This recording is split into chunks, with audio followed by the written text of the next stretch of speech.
Market માસ્ટરમાં આપનું સ્વાગત છે. હું છું પ્રીતિ દલાલ અને મારી સાથે આજે જોડાઈ રહ્યા છે ટ્રસ્ટ મ્યુચ્યુઅલ ફંડના મિહિર વોરા. મિહિરભાઈ, ઘણો સ્વાગત છે. અને આપણે એ દિવસે મળી રહ્યા છીએ જ્યાં માર્કેટનો આજે મૂડ એકદમ જ પોઝિટિવ છે. એક શરૂઆત આજે આપણે સારી જોઈને સસ્ટેન પણ થઈ રહી છે. ઓફકોર્સ ટેરિફ અંગે આપણે ક્લેરિટી નથી મળી, પણ ડોમેસ્ટિક ફ્રન્ટે જે પ્રધાનમંત્રી નરેન્દ્ર મોદીનું જે સ્ટેટમેન્ટ આવ્યું છે કે જીએસટીના દર મે બી આપણને એક ઓછા થતાં દેખાઈ શકે છે ને એને એક પોઝિટિવ રીતે માર્કેટ રિએક્ટ કરી રહ્યું છે. પણ કઈ રીતના તમે જોઈ રહ્યા છો? આ એક ટ્રિગર જોઈતું હતું માર્કેટને આગળ લઈ જવા માટે, કારણ કે આપણે એક સોમ્બર મૂડ જોયો છે પાછલા ઘણા દિવસોથી માર્કેટમાં. આ એક માર્કેટને એક નવી દિશામાં લઈ જઈ શકે છે કે આ એક વન ઓફ ધ ફેક્ટર છે બિકોઝ ન્યૂઝ આવ્યા છે એટલે માર્કેટ રિએક્ટ કરી રહ્યું છે? નમસ્કાર પ્રીતિ. આઈ થિંક જેમ તમે કહ્યું કે એક પોઝિટિવ છે, થોડા બેલેન્સિંગ ફેક્ટર્સ બી છે, પણ first of all I think જે સૌથી મહત્વની વાત એ છે કે પ્રધાનમંત્રીએ જે અનાઉન્સમેન્ટ કરી રેડ ફોર્ટથી, તે ક્લિયરલી દેખાડે છે કે ફાઇનલી ગવર્મેન્ટ એ અકનોલેજ કર્યું છે કે સ્લોડાઉન કન્ઝમ્પશનમાં આવી રહ્યું છે અને છે. એટલે બજેટમાં બી આપણે જોયું હતું કે જે ટેક્સ પેયર્સ હતા તે લોકોને રિલીફ મળી હતી. $1.5 લાખ કરોડનું જે ટેક્સ બેનિફિટ્સ આવ્યા હતા તે એક સ્ટેપ હતો, પણ તેનાથી બી જે કન્ઝમ્પશન છે તે હજી એટલું પિકઅપ નહોતું થઈ રહ્યું. તો આ જે સ્ટેપ છે under the guise of reforms, I think એક સારું ફિસ્કલ સ્ટિમ્યુલસ અગેન કન્ઝમ્પશન માટે ગવર્મેન્ટે અનાઉન્સ કર્યું છે. અને એનો મતલબ એ છે કે એટલીસ્ટ પ્રોબ્લેમનું રેકગ્નિશન તો છે કે ભાઈ સ્લોડાઉન આવી રહ્યું છે. તો આ એક પોઝિટિવ સ્ટેપ છે. ડેફિનેટલી કન્ઝમ્પશન વધશે. ખાલી એમાં એક જ આપણે રિસ્ક ફેક્ટર એ છે કે જો એ લોકો નવા રેટ્સ, લોઅર રેટ્સ જલ્દી અનાઉન્સ નહીં કરે ગવર્મેન્ટ, તો એક પોસિબિલિટી એમ છે કે એ લોકોનું જે પરચેસિંગ છે તે પોસ્ટપોન કરી શકે છે. કે જ્યારે આપણને ખબર છે કે રેટ્સ ઓછા થવાના છે તો પછી આપણે જ્યારે નવા રેટ્સ આવશે ત્યારે જ આપણે પરચેસ કરશું. કરંટ આજે જે લેવાનો હશે તો કદાચ 1-1.5 મહિના પછી લઈશું. તો એક એ પોસિબિલિટી છે. તો મારી ઈચ્છા એમ છે કે જે ગવર્મેન્ટે જે ચેન્જ કરવા છે તે જલ્દી કરે, સો દેટ એક શોર્ટ ટર્મમાં એક પોસ્ટપોનમેન્ટ ઓફ ડિમાન્ડ ના થઈ શકે. સો આ એક પોઝિટિવ છે with a little bit of a caveat. On the other side, unfortunately જે રશિયા સાથે વાતચીત થઈ છે પ્રેસિડેન્ટ ટ્રમ્પની, તેમાં પ્રોગ્રેસ તો થયો છે, પણ જે 27 ઓગસ્ટે 50% ટેક્સ રેટ અમુક આઇટમ્સ ઇન્ડિયા માટે ટેરિફના જે અનાઉન્સમેન્ટ હતા તેને રિવર્સ નથી કર્યા. તો as of now, as things stand, after 27 August ઇન્ડિયાના જે એક્સપોર્ટ્સ છે યુએસને, નોટ ઓલ આઇટમ્સ બટ જે ઘણી બધી આઇટમ્સ છે તે અનકોમ્પિટિટિવ થઈ જશે અને તેમાં એક એક્સપોર્ટમાં એ આઇટમમાં બ્રેક લાગવાની ઉમ્મીદ છે. So that is a negative I would say for the market. અને હજી આ જે ટોક્સ છે તે જલ્દી રિઝોલ્વ થાય તો આપણા હિતમાં છે. તો આઈ થિંક શોર્ટ હતું બજાર. એફઆઈઆઈની બી પોઝિશન રેકોર્ડ શોર્ટથી, સેલિંગ બી ચાલુ હતું. તો એક ઓવરસોલ્ડ રિજનમાંથી બજાર થોડુંક ન્યુટ્રલ ટેરિટરીમાં આવી રહ્યું છે. પણ આ સ્ટ્રક્ચરલ રન ચાલુ થશે કે નહીં તે મને લાગે છે આપણે વેટ એન્ડ વોચ કરવું પડશે. કારણ કે હજી બી જેમ કીધું, આ રશિયાનું ટોક્સ છે, ટેરિફની વાત છે, અને જે નવા ટેક્સ રેટના નવા જીએસટીના ઇમ્પ્લિમેન્ટેશનનું ટાઈમલાઈન છે હજી અનિશ્ચિત છે. તો એક થોડુંક અનિશ્ચિતતા એ પ્રમાણે છે. પણ નેટ સારો કદમ છે. એટલીસ્ટ આપણે પ્રોબ્લેમને રેકગ્નાઇઝ કર્યો છે. અને જેમ બિઝી સિઝન આવશે, મોન્સૂન ખતમ થશે, તો હોપફુલી એક્સપેક્ટેડ કરતાં સારું કિક મળશે ઇકોનોમીને. પણ જે આપણે મીરભાઈ માર્કેટના જે સેન્ટિમેન્ટ્સની વાત કરતા હતા, બિકોઝ ટેરિફ એ આપણને માર્કેટને સારું એવું સતાવી રહ્યું હતું. એક રઝા સિઝનથી આપણને એક આશા હતી, એ એટલી બધી ફ્રૂટફુલ થતાં ન જણાય, કારણ કે એક મિક્સ નંબર્સ આવ્યા, રાઈટ? કેપેક્સ આપણે સ્પેન્ડિંગની આપણે એક જોઈ રહ્યા હતા કે વધારે છે કે નહીં, પણ જો ડિમાન્ડ નહીં હોય તો કેપેક્સ પણ કેવી રીતના કરશે એ પણ એક ક્વેશ્ચનમાં હતું. કમ ધીસ ન્યૂઝ, અને ઇફ ઇટ હેપન્સ, હવે એ સપ્ટેમ્બર મિડમાં આપણને ખબર પડી શકે, કારણ કે જીએસટી કાઉન્સિલનું અહીંયા પર દમદાર આપણે રાખીને બેસવાનું છે. પણ જે રીતના પ્રધાનમંત્રી નરેન્દ્ર મોદીએ જો અનાઉન્સમેન્ટ કરી છે, અને જે અનાઉન્સમેન્ટ કરતા હોય છે મોસ્ટલી આપણે ફ્રૂટફુલ થતાં જોતા હોઈએ છીએ. એક સેન્ટિમેન્ટ્સ ઓફકોર્સ સુધારી રહ્યા છે, ને એક પુશ માર્કેટને તમને લાગે છે કે મળતો દેખાઈ રહ્યો છે? Also from the point of view of જો ટેરિફ જે અત્યારના લાગે છે ને એ લાગ્યા છે 27મી એક બીજો ટ્રાન્ચ પણ લાગશે 25%, એક થોડુંક સરભર કરી શકે છે અગેન્સ્ટ ટેરિફ્સ ઓલ્સો. અને એ જો આપણે આખો સિનારીઓ જોતા હોઈએ તો તમને જે રીતના આજે આપણે ઓટો સેક્ટરમાં એક સારી મૂવ જોઈ રહ્યા છીએ, insurance sector, electric goods, white goods, so on and cement sector, અને જે ડોમેસ્ટિક ફેસિંગ આપણે ગ્રાઉન્ડ્સ પર અત્યારના સલાહ આપી રહ્યા છે કે અહીંયા ખરીદી કરવી જોઈએ, આ બધા જ પરિબળો તમને લાગે છે કે એક સારી એક કરેક્ટ દિશામાં જઈ રહ્યા છે? અને આપણે જ્યારે ઇન્વેસ્ટમેન્ટ કરીએ છીએ ત્યારે આને કઈ રીતના જોવું? સો આઈ થિંક જેમ આપણે કહ્યું ડેફિનેટલી ઇન્ક્રીમેન્ટલી એ સ્ટેપ સારો છે અને કન્ઝમ્પશનને પ્રોત્સાહન આપવાની જરૂર છે જ, કારણ કે એઝ ઇટ ઇઝ થોડું સ્લોડાઉન મોડમાં હતું. પણ જો યુએસનું ટેરિફ સિચ્યુએશન રિઝોલ્વ નહીં થાય તો પછી આ જે કન્ઝમ્પશનનું બૂસ્ટ છે તેનું થોડુંક ઇમ્પેક્ટ ઓછું રહેશે. જો યુએસનું બી રિવર્સલ થાય તો ઘણો વધારે ફાયદો થઈ શકે છે, કારણ કે જો યુએસના આપણે એક્સપોર્ટ જેમ કે ડાયમંડ છે, ટેક્સટાઇલ્સ છે, ઘણી બધી જે આઇટમો છે તે લેબર ઇન્ટેન્સિવ છે. તો આપણે જો અનકોમ્પિટિટિવ થઈ જઈએ અને થોડુંક ઇમ્પેક્ટ આવે બજાર ઇકોનોમીમાં, તો જોબ્સ જે ક્રિએટ થવા જોઈએ તે હિસાબથી નહીં થાય.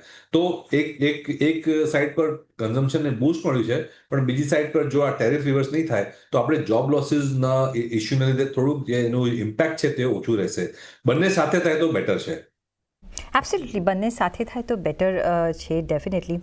સો આ બધા જ એંગલ્સ જોતા કઈ રીતના તમે નિવેશ કરશો? કારણ કે you want to take the opportunity of this also, you don't want to miss out. તમને રોકાણ કરવું છે, તમને રિટર્ન્સ મેળવવા છે. ઓલ્ધો ચલો હવે એક્સ્ટ્રા કેશ લોકોના હાથમાં આવે છે, જીએસટી ઘટે છે, શું ક્યાં સ્પેન્ડિંગ થશે વી ડોન્ટ નો. પણ રોકાણના પોઈન્ટ ઓફ વ્યૂ અત્યારના તમને કયા એવા એરિયાઝ શોર્ટ લાગે છે કે જ્યાં તમે અત્યારના રોકાણ કરી શકો? ડેફિનેટલી. તો આપણે બજારને જોઈએ તો વેલ્યુએશન્સ એક રીતે સારા થઈ ગયા છે, કારણ કે ઓલમોસ્ટ 1 વર્ષથી આપણે કન્સોલિડેટ થયા છે, બજાર એટલું ઉપર નથી ગયું. તો જે બહુ એક્સપેન્સિવ લાગતું હતું જ્યારે 8, 10, 12 મહિના પહેલા, તે હવે મોર રિઝનેબલ લાગવા માંડ્યું છે બજાર. ટાઈમ કરેક્શન અને પ્રાઇસ કરેક્શન બંને થયા છે, તો એક વેલ્યુએશનનો બેઝ તો સારો થઈ ગયો છે. એને લીધે હું કહું છું કે જે ફિનાન્શિયલ્સ છે, ડોમેસ્ટિક લિંક સેગમેન્ટ છે, તેમાં આપણો ફોકસ પહેલેથી જ રહ્યો છે અને મને લાગે છે એ કન્ટિન્યુ રહેશે. એક્સપોર્ટ ઓરિએન્ટેડ સેક્ટર્સમાં ટ્રેક્શન ઓછું હતું અને મને લાગે છે જે પ્રમાણેની ગ્લોબલ સિચ્યુએશન છે એ પ્રમાણે હજી બી આઈટી સર્વિસીસ છે કે બીજા એક્સપોર્ટર્સ છે તેમાં ડિમાન્ડની ક્વેશ્ચન માર્ક રહેવાની જ છે. તો ફિનાન્શિયલ્સમાં બેંક્સ છે, એનબીએફસીસ છે સારી ક્વોલિટીની. ડોમેસ્ટિકમાં ઘણી બધી ઓટો કંપનીઝ છે તે એક્સપોર્ટ પર ડિપેન્ડન્ટ નથી, તો તેને તો ફાયદો થશે જ ગ્રેજ્યુઅલી. 4 વ્હીલર્સ છે, પેસેન્જર કાર્સ છે, ઓટો એન્સિલરીઝ બી ઘણી બધી છે જે ડોમેસ્ટિક ડિમાન્ડને જ વધારે લિંક છે. એક્સપોર્ટ છે પણ એ ડાયવર્સિફાઈડ છે, યુએસ કરતાં યુરોપમાં બી ઘણું બધું એક્સપોર્ટ થાય છે. તો I think auto ancillary, financials, consumer durables, આ બધા જે ડોમેસ્ટિક ફેસિંગ સેગમેન્ટ્સ છે તેમાં આપણે સ્ટોક પિકિંગ કરીએ તો મને લોંગ ટર્મમાં ઓપોર્ચ્યુનિટી સારી ક્રિએટ થઈ છે, કારણ કે માર્કેટે ટાઈમ અને પ્રાઇસ કરેક્શન બંને આપ્યું છે. તો ટાઈમ અને પ્રાઇસ અને વેલ્યુએશનમાં આપણે સારું એવું અત્યારના કરેક્શન જોઈ રહ્યા છીએ, જ્યાં તમને એક ઓપોર્ચ્યુનિટી મળી રહી છે. મીરભાઈ, એક ફિનાન્શિયલ સેક્ટરમાં ઇન્સ્યોરન્સ એઝ અ સેક્ટર, આજે જે ન્યૂઝ છે કે ભાઈ અહીંયા જીએસટી એકદમ 0 to 5%ની વચ્ચે આવી શકે છે. ઇન્સ્યોરન્સ સેક્ટર્સમાં જે પેનિટ્રેશન જોયું છે, જે મંથલી આપણે ફિગર્સ આવતા રહ્યા છે, રિઝલ્ટ્સ આવ્યા છે, એ ખાસા પ્રોમિસિંગ આવી રહ્યા છે. અહીંયા સારું એવું ફોરેન ઇન્વેસ્ટમેન્ટ આવી રહ્યું છે, ઓપન અપ કર્યું છે માર્કેટ ને ઇન્સ્યોરન્સ સેક્ટરની જે રીતના સરકારે. કઈ રીતના તમે જોશો જે મચ અવેટેડ પેનિટ્રેશન જોઈતું હતું તમે અહીંયા અત્યારના જોઈ રહ્યા છો, અને એઝ અ ઇન્વેસ્ટર આ સેક્ટરને કઈ રીતના આપણે જોવું જોઈએ? સર્ટનલી ઇન્સ્યોરન્સ પર તો લોંગ ટર્મ વ્યૂ સારો જ છે, કારણ કે it's a direct play on the financialisation of savings. જેમ સેવિંગ્સ વધે છે, ઇન્કમ લેવલ વધે છે, તો ઇન્સ્યોરન્સ સેક્ટરનો ગ્રોથ તો નિશ્ચિત છે. ઇન્સ્યોરન્સ છે, એસેટ મેનેજમેન્ટ છે, આ બધી જે સેક્ટર્સ છે તે સિક્યુલર સેક્ટર્સ છે, કારણ કે એમાં જે ઇન્ફ્લોઝ અને જે સેલ્સ થાય છે તે મંથલી બેઝિસ પર વધતા જાય છે. તો એક લોંગ ટર્મ હિસાબથી આપણે જોઈએ તો ઇન્સ્યોરન્સ તો સેક્યુલર ગ્રોથ સેગમેન્ટમાં છે. મોર ઇમ્પોર્ટન્ટલી જે મેડિકલ ઇન્સ્યોરન્સ છે અને જનરલ ઇન્સ્યોરન્સ છે તે તો આપણે બેઝિક નેસેસિટીઝ છે, અને આપણે ત્યાં સોશિયલ સિક્યોરિટી નેટવર્ક તો છે નહીં, એવું ગવર્મેન્ટ હોસ્પિટલ નેટવર્ક તો છે નહીં, અને pretty much people are ઇન્શ્યોર્ડ or spending on there on. તો જ્યારે ગવર્મેન્ટે મેડિકલ ફેસિલિટીઝ નથી આપી અને લોકો પોતાના પૈસા ખર્ચે છે, તો હેલ્થ ઇન્સ્યોરન્સ ખાસ કરીને એની ઉપર વધારે ટેક્સ રાખવો તે બરાબર નથી. તો મને લાગે છે આ જે ટેક્સ રેટ નીચે આવશે એ ડેફિનેટલી એક પોઝિટિવ છે કન્ઝમ્પશન માટે અને ઓવરઓલ કન્ઝ્યુમર બેનિફિટ માટે. તો ગ્રોથ તો છે જ સિક્યુરલી, પણ ટેક્સ ઘટશે તો ડેફિનેટલી વધારે ફાયદો થશે કન્ઝમ્પશનને, અને જે સેક્ટર છે તેને વધારે બૂસ્ટ મળી શકે છે. મીરભાઈ, આ બધા જે પરિબળો છે એક સેક્ટર રોટેશન કરી રહ્યા છે. તમને સ્ટ્રોંગ ફૂટ ફ્રન્ટ ક્યાં તમને દેખાઈ રહ્યો છે? જો પહેલાં ચૂઝ કરવું હોય તો તમે ક્યાં નિવેશ કરશો, both from the valuation point, time જે આપણે જે વાત કરી કે જે કરેક્શન આવ્યું છે, અને ગ્રોથ ટ્રેજેક્ટરી તમને ક્યાં દેખાઈ રહી છે? જો વેલ્યુએશન અને ગ્રોથનું ઇક્વેશન આપણે જોઈએ તો અત્યારે આઈ થિંક ફાઇનાન્શિયલ્સમાં સૌથી બેટર છે, પણ ગ્રોથ છે તે થોડું બેક એન્ડેડ છે. લાઈક આપણે એક્સપેક્ટ કર્યું હતું કે ફેબ્રુઆરી માર્ચથી જ્યારે ગવર્મેન્ટ અને આરબીઆઈ બંને ગ્રોથને વધારે ઇમ્પોર્ટન્સ આપ્યું, રેટ્સ કટ કર્યા, લિક્વિડિટી પ્રોવાઈડ કરી, તો એક્સપેક્ટેશન એ હતું કે ક્રેડિટ ગ્રોથ સારી રીતે પિકઅપ થશે. પણ 4 મહિના થઈ ગયા છે, પણ 4-5 મહિના થઈ ગયા છે, પણ હજી સુધી ક્રેડિટ ગ્રોથ આવ્યો નથી. તો that is a little bit of a cause to concern. તો વેલ્યુએશન જોઈએ તો બહુ સારું છે, બેંકની બેલેન્સ શીટ સ્ટ્રોંગ છે, બેંક્સની એનપીએ ઇશ્યુઝ નથી, કેપિટલ એડિક્વસી ઘણી સારી છે બેંક્સની, લાર્જ અને મિડ સાઇઝ બંને બેંકમાં સારી ઓપોર્ચ્યુનિટીઝ છે.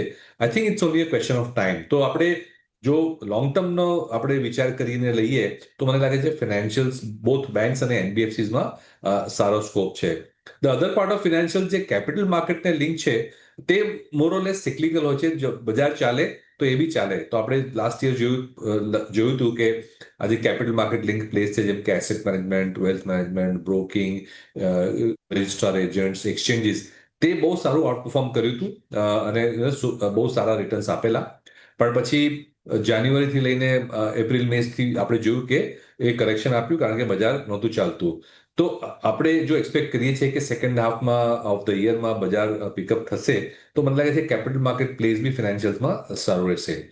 બીજી વાત છે કે હવે જ્યાં આપણે એક્સપેક્ટ કર્યા છે પ્રાઇમ મિનિસ્ટરના અનાઉન્સમેન્ટ પ્રમાણે, જો કન્ઝમ્પશનને બૂસ્ટ મળશે લોઅર જીએસટી લીધે, તો પછી ઘણા બધા સેક્ટર્સ આવે છે, કન્ઝ્યુમર ડ્યુરેબલ્સ છે, ઓટોમોબાઈલ્સ છે, તે સેક્ટર્સ જે 2-3 વર્ષથી નિગ્લેક્ટેડ હતા, ઇન ધ સેન્સ ગ્રોથ એટલું નહોતું આવું, વેલ્યુએશન મોંઘા હતા, તે પણ હવે લાઇમલાઇટમાં આવી શકે છે. અને મને લાગે છે જે કોર બુલિશનેસ આપણી જે 2-3 વર્ષથી છે, જે ગવર્મેન્ટ લિંક સ્પેન્ડિંગ વાળા સેક્ટર છે, જેમ કે defence, power transmission distribution, railways etcetera, તેમાં તો મને લાગે છે ગ્રોથ હજી બી કન્ટિન્યુ રહેશે. મને નથી લાગતું કે ગવર્મેન્ટ કન્ઝમ્પશનને બૂસ્ટ કરવા માટે કેપિટલ એક્સપેન્ડિચરમાં કટ કરશે. દેર ઇઝ બજેટમાં ઇનફ જગ્યા છે એટલીસ્ટ આ વર્ષ તો, કે બંને સાથે થઈ શકે છે. તો I think government link spending sectors, કન્ઝમ્પશનને બૂસ્ટ અને ફિનાન્શિયલ્સ, તે મને લાગે છે સારું ઇક્વેશન ઓફર કર્યું છે ગ્રોથ અને વેલ્યુએશનનો. મીરભાઈ, ઓલ્સો ઇફ જીએસટીના દર ઓછા થાય છે તો રેવન્યુમાં પણ એક આપણને થોડોક અહીંયા ઘટાડો જોવા મળી શકે છે. હવે વી ડોન્ટ નો કે કઈ રીતના સેન્ટર અને સ્ટેટ્સ બેર કરશે, પણ આ એક ઇન્ફ્લો ઓછો થાય સપોઝ, તો અહીંયા સ્પેન્ડિંગ એટલું જ તમને આવતા તમે જોઈ રહ્યા છો? હા, કારણ કે આપણી પાસે લીવે છે બજેટમાં, 50,000 કરોડ, 80,000 કરોડ, લાખ કરોડ જેટલું જો ટેક્સ ફોરગો થશે, તો મને લાગે છે એક્સ્ટ્રા ડાયવેસ્ટમેન્ટ છે, પ્લસ કદાચ એવી થઈ શકે કે જો લોઅર ટેક્સ હોય તો કમ્પ્લાયન્સ બી બૂસ્ટ થઈ શકે છે. તો મને નથી લાગતું કે 10-20 બેઝિસ પોઈન્ટ જો બજેટમાં 0.1-0.2% ઓફ વધારે ડેફિસિટ કરવું પડે, તો કંઈ માર્કેટને એટલો ફરક પડવો ના જોઈએ. I think it will be only taken as positive, કારણ કે એઝ ઓફ નાઉ ઇન્ફ્લેશન કંટ્રોલમાં છે, કરન્સીને બધું સ્ટેબલ છે, તો ગ્રોથ ફોકસ જે છે તે રાખવો બેટર છે, rather then worry about 0.1-0.2% in the budget. Absolutely. શું અત્યારના આપણે બિકોઝ ઓફ ધ અનસર્ટન્ટી આપણે જે અત્યારના સિનારીઓ જોઈ રહ્યા છે કે પીપલ આર સ્કેર્ડ કે કઈ રીતના આપણે ફંડ્સ ડિપ્લોય કરીએ, એમાં મ્યુચ્યુઅલ ફંડ ઇન્ડસ્ટ્રીમાં આપણે જો જોઈએ તો આપણે રેકોર્ડ બ્રેકિંગ અહીંયા આપણે એસઆઈપી થઈ રહ્યા છે, 28,000 કરોડને પાર લાસ્ટ મંથમાં ગઈ છે. કઈ રીતના તમે જોશો અત્યારના જે ઇન્વેસ્ટમેન્ટ આવી રહ્યું છે, તમને લાગે છે કે કયા મ્યુચ્યુઅલ ફંડ ઓફ કેટેગરીઝમાં આપણે અત્યારના નિવેશ કરવું જોઈએ? Arbitrage funds are the most preferred ones. Arbitrage fund तो it's more of a tax efficient tool to park your liquid funds or short term money. जो कि 1-2 વર્ષ સુધી બી રાખો તો ટેક્સ રિટર્ન સારા મળે છે compare to the bond fund. તો એ તો ઇક્વિટી સાથે કમ્પેર ના થઈ શકે. It's more of a fixed income product. So એ તો અલગ કેટેગરી છે. પણ ટિપિકલી આપણે જોયું છે જે બેઝિક કોર કેટેગરી છે તે ફ્લેક્સી કેપ કે મલ્ટી કેપ કેટેગરી હોય છે. અને જો થોડુંક વધારે આપણે રિસ્ક એપિટાઇટ કરવું હોય તો પછી thematic small cap mid cap ફંડમાં જઈ શકાય છે. જો આપણા પોર્ટફોલિયોમાં આપણે જોવું હોય ને હેજ કરવું હોય તો તમે કયા સેક્ટરમાં નિવેશ કરવાથી આપણે હેજ કરી શકીએ છીએ આપણો પોર્ટફોલિયો?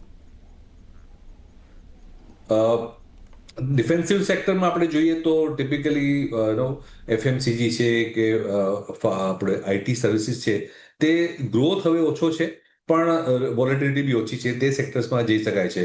પણ જો બજારનો વ્યૂ પોઝિટિવ હોય, તેજીનો વ્યૂ હોય, તો પછી આ સેક્ટર્સ મને લાગે છે અંડર પરફોર્મ થઈ શકે છે. અને મેટલ સેક્ટર પર તમે કઈ રીતના ધ્યાન આપશો? પ્રેશિયસ મેટલ સેક્ટર પર, મેટલ્સ એરિયા પર શું અત્યારના નિવેશ કરવું જોઈએ કે અહીંયા આપણે એટલીસ્ટ ગોલ્ડ સિલ્વરમાં તમને લાગે છે કે valuations are too much high?